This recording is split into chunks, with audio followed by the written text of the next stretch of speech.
Gold, trusted gold buyers. మీరు తాకట్టు పెట్టిన బంగారాన్ని విడిపించి ఈ రోజు ఉన్న మార్కెట్ ధరకు కొనబడను. వాళ్ళు అంటే ఆ వన్ మూవీ చేశారు, మీరు సీనియర్, ఏమన్నా టిప్స్ ఇవ్వడం జరిగిందా మూవీ చేసినప్పుడు?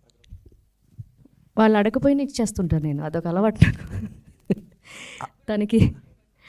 అలాగే మీరు అంటే కెరియర్ స్టార్ట్ చేసినప్పుడు గోకులంలో సీత పవన్ కళ్యాణ్ గారితో వర్క్ చేశారు. అప్పుడు ఇప్పుడేమో హరిహర వీరమల్లో సినిమా రిలీజ్ అవుతుంది, చూస్తారా మీరు? ఎందుకండి నన్ను ట్రోల్స్లో లేనండి, మీకు దండం పెడతారండి బాబు. నన్ను ట్రోల్స్లో అసలు లేని హీరోయిన్ ఎవరు ఎత్తుకుంటే నేను ఉంటాను అందులో. అప్పుడు ఎక్స్పీరియన్స్ ఎలా ఉండేది? అప్పుడా అది చాలాసార్లు చెప్పాను. అప్పుడు ఆయనకి సెకండ్ మూవీ, నాకు కూడా ఆల్మోస్ట్ సెకండ్ మూవీ. శుభాకాంక్షలు నా ఫస్ట్ కదా, సో నాకు కూడా ఆల్మోస్ట్ సెకండ్ మూవీ. ఆయనకి అక్కడమ్మ ఇక్కడ బై తర్వాత గోకులంలో సీత చేశారు.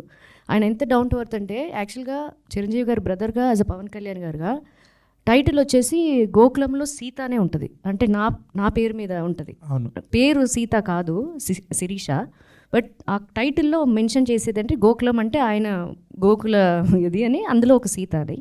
యాక్చువల్గా ఆయన అది యాక్సెప్ట్ చేశారు వితౌట్ ఎనీ క్వశ్చన్ అని సుబ్బయ్య అంకుల్ ఇలాగే ప్రెస్ మీట్లో, అప్పుడు ఇంత మీడియా లేదు, ఇలాంటి ప్రెస్ మీట్లో చెప్పారనమాట. ఆయన యాక్సెప్ట్ చేయటం యాజ్ అ మెగాస్టార్ బ్రదర్గా యాక్సెప్ట్ చేయటం అనేది అసలు నేనే చాలా ఆశ్చర్యపోయాను అని చెప్పారనమాట. సో అంత డౌన్ టు ఎర్త్ ఆయన.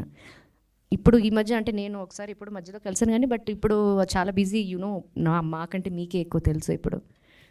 That is the experience. అది మళ్ళీ తీసుకున్నాడు. చెప్పండి. కాదు రాశి గారు, అంటే మామూలుగా సినిమాలు చూస్తూ ఉంటారా థియేటర్స్కి వెళ్ళి? చూస్తానండి, రేర్గా చూస్తా. ఓకే, వెళ్తాను. అంటే మామూలుగా ఈ లాస్ట్ ఒక 15 years నుంచి కంపేర్ చేసుకుంటే, సో తెలుగు ఫిలిం ఇండస్ట్రీ ఎలా ఉంది అనుకుంటున్నారు మీరు? బాగానే ఉందండి.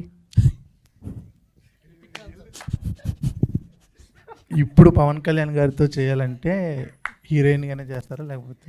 మీరు చూస్తానంటే ఇవాళ చేస్తా హీరోయిన్గా. గోకులంలో సీత 2 రెడీయా?